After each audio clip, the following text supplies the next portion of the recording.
Salam jumpa sahabat wanita, bagaimana kabar Anda? Saya masih tetap berharap kabar Anda dan keluarga baik dan sehat. Hari ini saya Anneke bersama acara Wanita Berpengharapan kembali hadir di ruang dengar Anda. Kami masih ingin tetap berbagi pengetahuan dan pelajaran penting untuk Anda. Makan buah adalah pengetahuan yang ingin saya bagikan di bagian pertama acara ini. Di bagian kedua nanti, Ibu Lilis Gantari akan mengingatkan kita untuk jangan pernah mendengarkan iblis. Selamat mengikuti.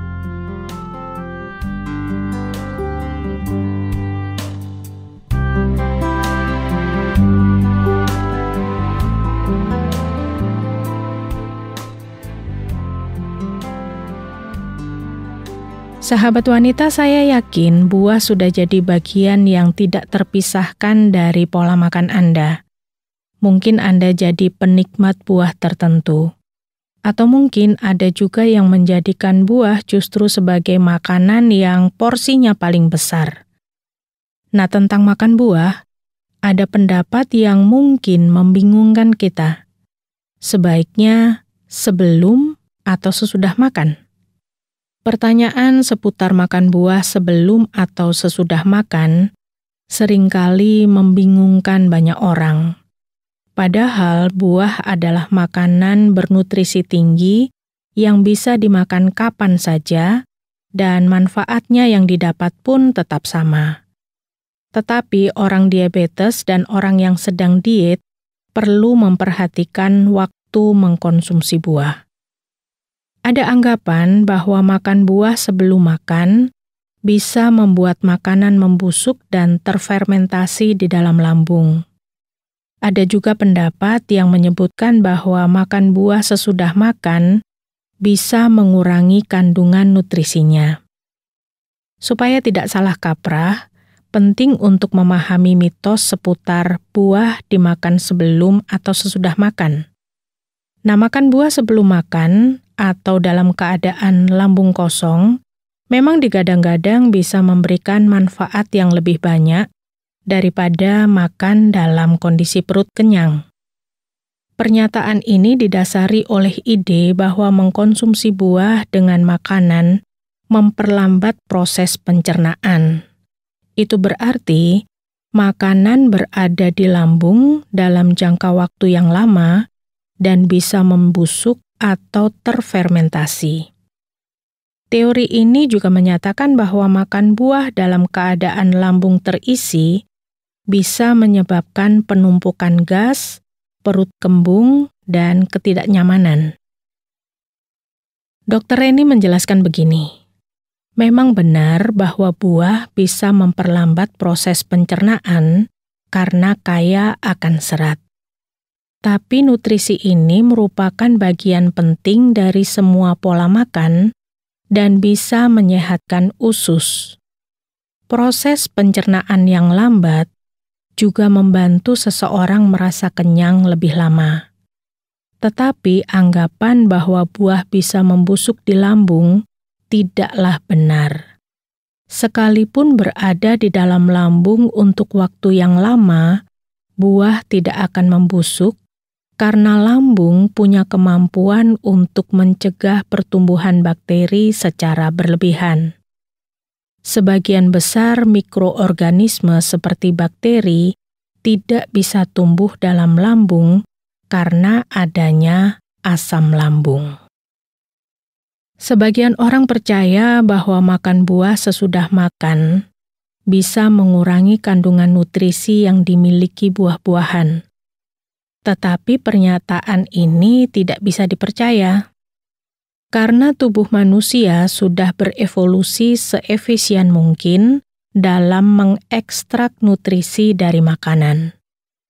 Penjelasan Dr. Reni begini, saat kita makan, lambung bertindak sebagai reservoir atau tempat penyimpanan untuk melepaskan makanan sedikit demi sedikit supaya usus bisa mencernanya dengan mudah. Usus halus pun dirancang khusus untuk menyerap nutrisi sebanyak mungkin. Hal ini tidak mengherankan karena panjang dari organ usus ini mencapai 6 meter dengan area penyerapan lebih dari 30 meter persegi. Area serap yang besar itu memudahkan sistem pencernaan untuk menyerap nutrisi dari buah dan sisa makanan kapanpun konsumsi buah kita lakukan. Ada juga sejumlah orang yang menyatakan bahwa kita sebaiknya tidak makan buah sesudah jam 2 siang. Pernyataan ini dilandasi oleh anggapan bahwa mengkonsumsi buah di sore atau pagi hari bisa merangsang sistem pencernaan dan meningkatkan kadar gula darah. Faktanya, kata Dr. Reni, sistem pencernaan bisa mengolah makanan lebih mudah saat lambung kosong dan memberikan energi bagi tubuh untuk melakukan aktivitas rutin di pagi hari. Tapi tidak ada bukti kuat yang bisa mendukung pernyataan bahwa mengkonsumsi buah di sore hari bisa meningkatkan lonjakan kadar gula darah.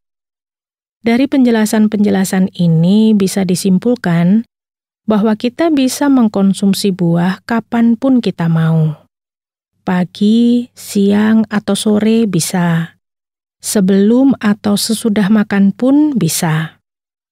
Apakah ini bisa berlaku untuk semua orang? Tidak. Ada pengecualian. Ada beberapa pengecualian terkait makan buah sebelum atau sesudah makan, khususnya untuk penderita diabetes dan juga untuk mereka yang sedang berusaha menurunkan berat badan. Bagi mereka yang punya gangguan diabetes dan mereka yang sedang menurunkan berat badan, ada waktu tertentu untuk makan buah yang perlu diikuti. Bagi mereka yang sedang diet, konsumsi buah bisa membuat Anda merasa kenyang lebih lama, sehingga membantu proses penurunan berat badan. Ini karena kandungan seratnya. Jadi mengkonsumsi buah selama atau sebelum makan bisa meningkatkan efek kenyang lebih lama dan menurunkan jumlah kalori yang dikonsumsi. Anda bisa melakukannya supaya dietnya lebih lancar. Bagi Anda penderita diabetes, mengkonsumsi buah dengan makanan lain bisa menimbulkan perbedaan. Mengkombinasikan buah dengan makanan yang tinggi protein, lemak, dan serat justru berpotensi memicu gula dari buah untuk masuk ke dalam usus halus menjadi lebih lambat. Hal ini memungkinkan kenaikan gula darah yang lebih kecil daripada mengkonsumsi buah saja tanpa makanan lainnya. Jadi sahabat wanita, memang tidak ada bukti ilmiah kuat yang bisa menentukan makan buah harus sebelum atau sesudah makan. Anda bisa mengkonsumsi buah kapanpun Anda mau, kecuali untuk Anda penderita diabetes atau yang sedang dalam program menurunkan berat badan atau diet. Hal lain yang perlu diperhatikan juga, konsumsi aneka jenis buah jauh lebih baik dan lebih sehat daripada hanya konsumsi satu jenis buah atau hanya buah-buah tertentu saja. Hal lain lagi, sekalipun buah baik untuk kesehatan, porsi sekali makan buah tetap harus diperhitungkan supaya tubuh tetap bisa mendapat nutrisi dari makanan lain, termasuk sayur, ikan, daging, dan juga cairan. Jadi kalau Anda mau konsumsi buah sebelum makan boleh juga, konsumsi buah sesudah makan juga tidak masalah, makan buah di siang hari atau malam hari sekalipun tidak menjadi soal.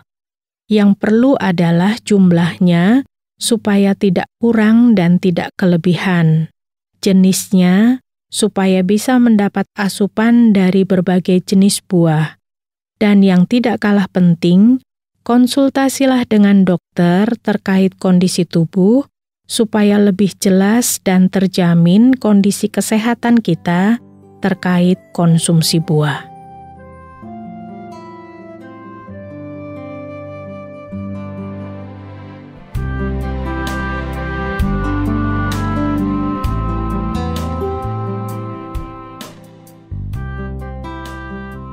Sahabat wanita, informasi tentang makan buah sudah kita dengar bersama. Informasi penting ini memang perlu kita dengar untuk kita terapkan. Tapi ada satu nasihat yang akan disampaikan oleh Ibu Lilis Gantari sesaat lagi. Jangan pernah mendengarkan iblis. Sesudah sebuah lagu berikut ini, silakan simak bersama.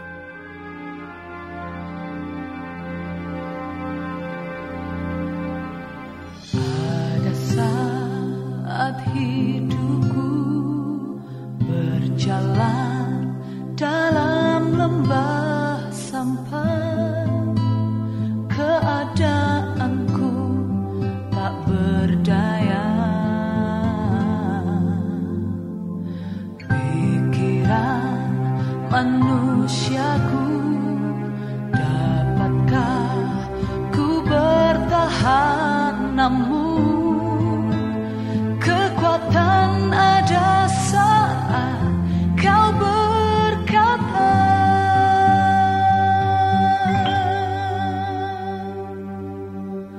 jangan pernah kau ragukan kasih dan pengorbananku.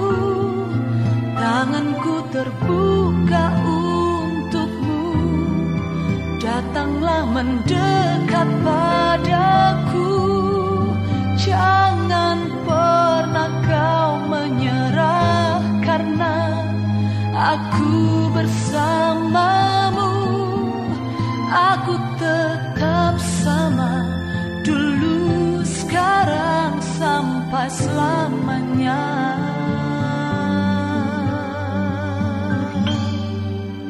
Penyelamatmu.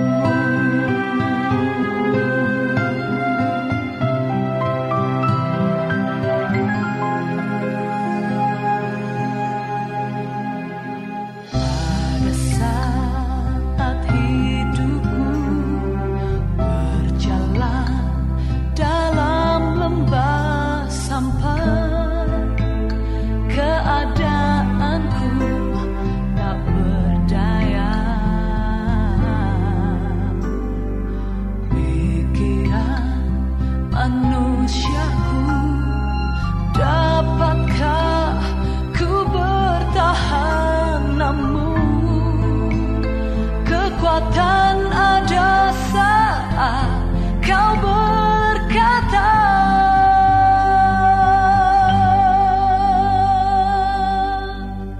jangan pernah kau ragukan kasih dan pengorbananku.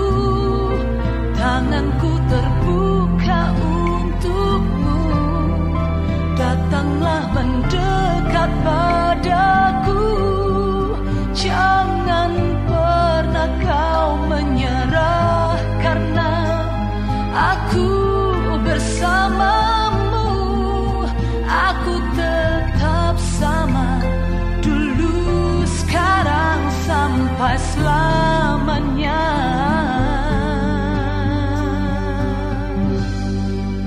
Penyelamatmu.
Sahabat, siapa yang tidak tahu iblis itu jahat?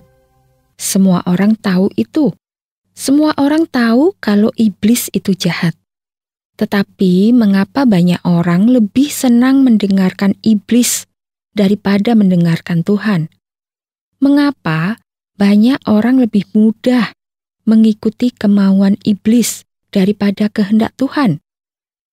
Sahabat, saya ingin bercerita tentang kisah seorang perempuan yang bernama Safira. Safira memiliki suami yang bernama Ananias. Mereka sepakat menjual tanah milik mereka dan berjanji uangnya akan dipersembahkan untuk para rasul. Setelah tanah terjual, Safira dan suaminya sepakat mengambil sebagian uang hasil penjualan tanah itu dan sisanya diserahkan kepada para rasul.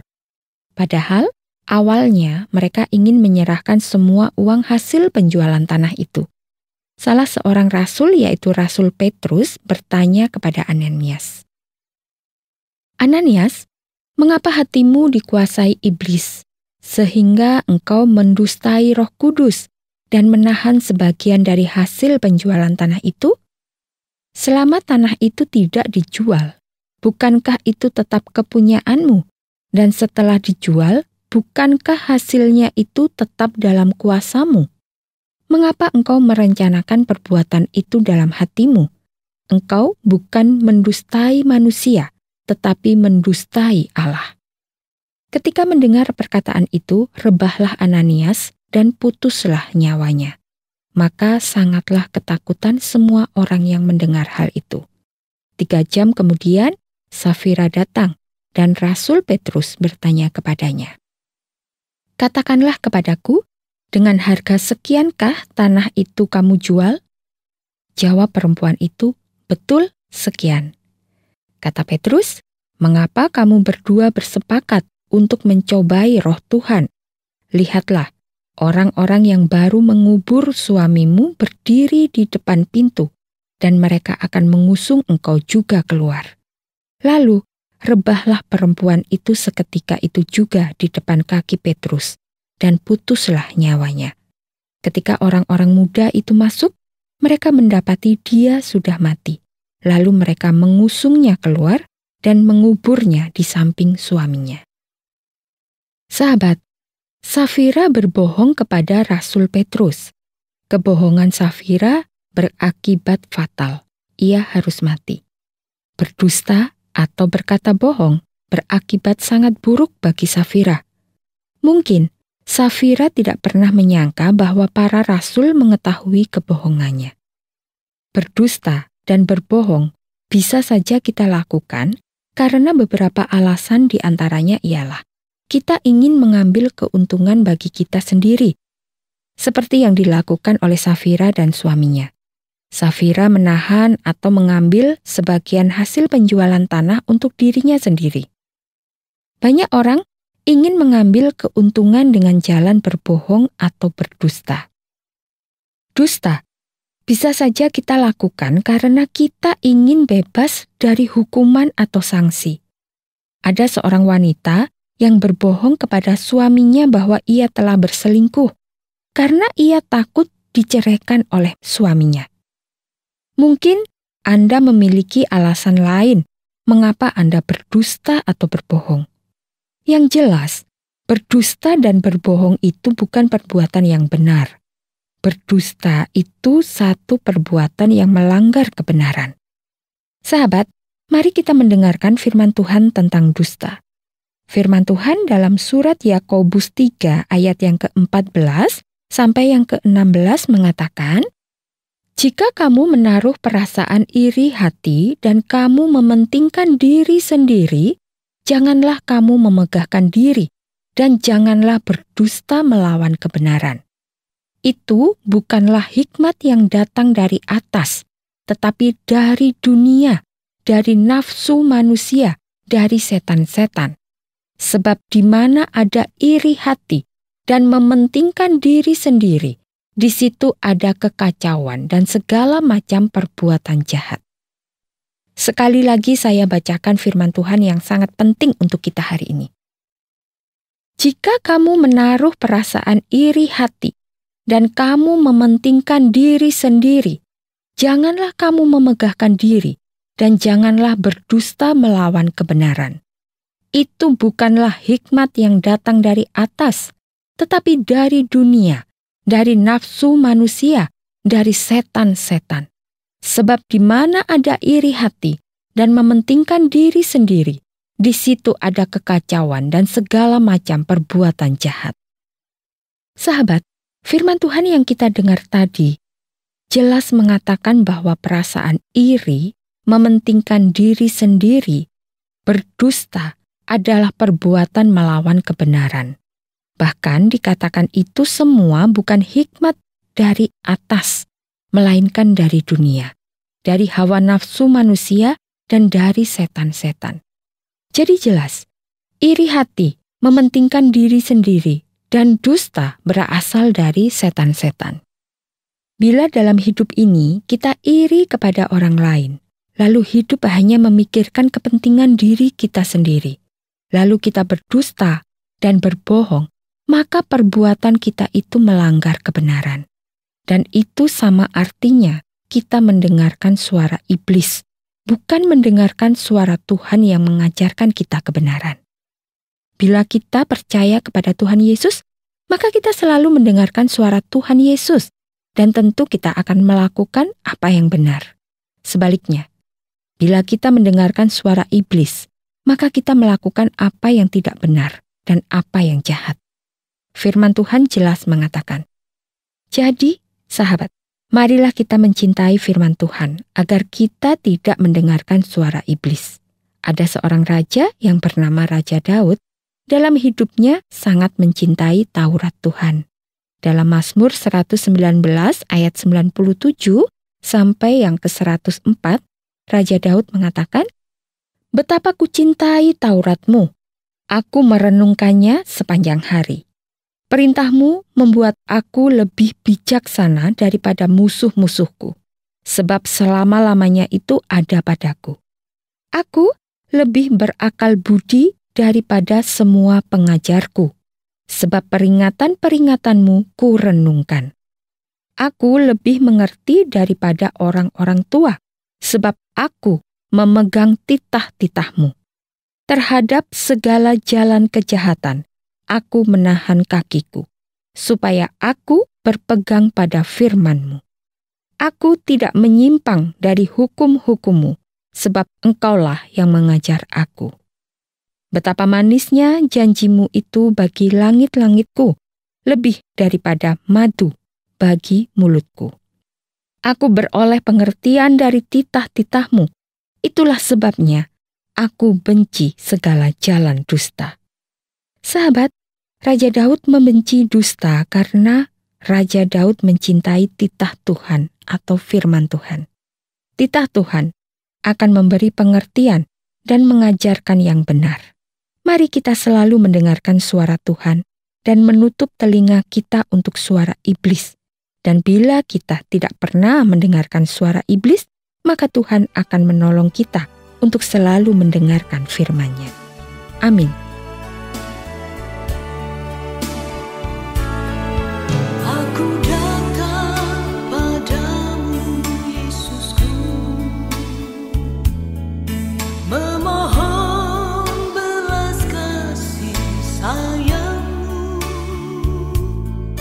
Yang selama ini aku rindukan, Tuhan, ulurkan tangan-Mu, jamahlah hidupku. Ku tanam liat dan Engkau penjunanku, bentuklah seturut kehendak-Mu. Rencana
Sahabat wanita, pasti kita sudah paham ya mana yang perlu didengar dan mana yang jangan didengar. Kiranya pelajaran penting ini menolong kita untuk menjalani hidup dengan sehat dan baik. Kalau Anda punya pertanyaan, mau menanggapi acara ini, atau ingin berbagi pengalaman hidup, silakan kirimkan kepada kami, Wanita Berpengharapan, bisa melalui SMS atau WhatsApp di nomor 081 333 777 386. Sekali lagi di nomor 081 333 777 386. Saya Anneke mohon diri, sampai jumpa.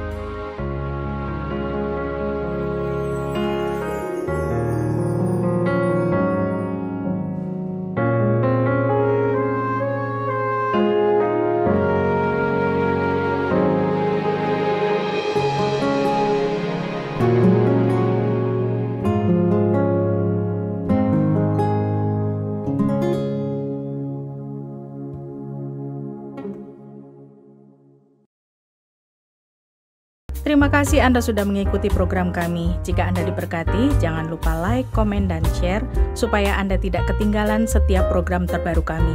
Jangan lupa juga untuk subscribe channelnya dan nyalakan loncengnya.